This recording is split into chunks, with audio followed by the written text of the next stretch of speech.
How about put it in a drawer for a month? Oh yeah, because you fall in love with your writing. You spend so much time coming up with this story, you think it's fantastic. It's going to be very hard to find things wrong with it if you still think it's fantastic. So I put the script away, work on something else in the meantime, then come back to it because then I'm not in love with it anymore. In fact, I probably have forgotten what some of the stuff even was. And then when you're reading it, you can see all the stuff that now sucks. And you're like, oh, this needs to be fixed. Like, why didn't I? And you're going to feel dumb for not knowing it. I'm like, why did I even write this? It doesn't make sense with this part. But because you need to do the rewriting. Like I said, first draft sucks, period. End of story, across the board. No matter what you write, the very first thing you write is awful. And is going to need to be rewritten in order for other people to see it. Because again, you want, like we said, you want to send your stuff out there to get eyes on it. But you want to do that once it's in a place where it's, how do I want to say this?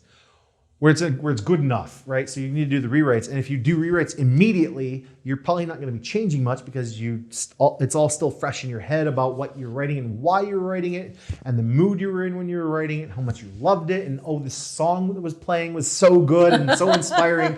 And well, now you're reading it a month later. You don't have that song playing. You don't really remember why you wrote certain lines of dialogue. And now you're like, wait, this character made a choice that doesn't really make much sense. And why would this person talk like this? That doesn't sound like her. Why?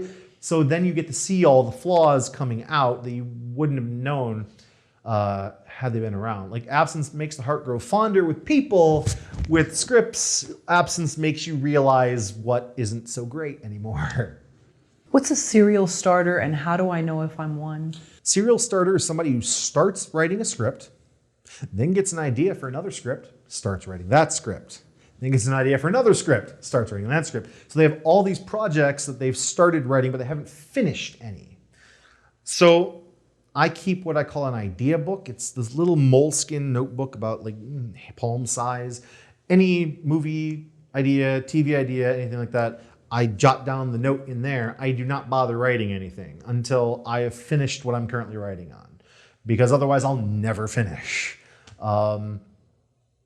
So yeah, a serial starter is one who starts project after project after project without ever actually finishing any of them with the mindset, oh, I'll come back to it, but you never will because you're always going to have new ideas that are new and exciting and fresh, and you want to start writing it while it's fresh in your head.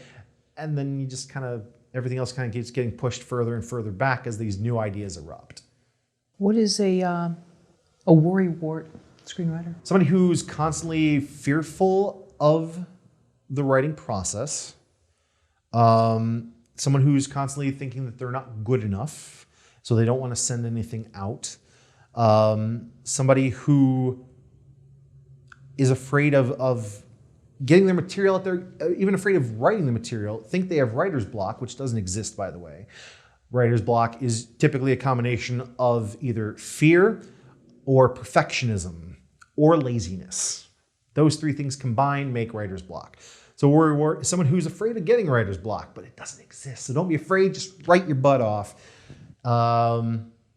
Yeah, somebody who they're not progressing because they may be fearful of success or fearful of failure, both of which are very real things, which I would have never thought, why would anyone be afraid of success? Right. Well, the problem is if you succeed, now there's all this pressure on you to keep succeeding.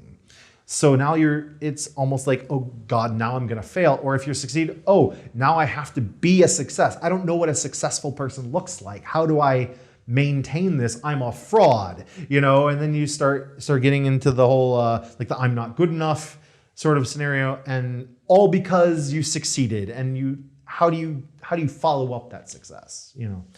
Fear of failure, super obvious. You're afraid you're going to fall flat on your face. Well, if you never try, you can't fall flat on your face, sure, but you also can't succeed at that point.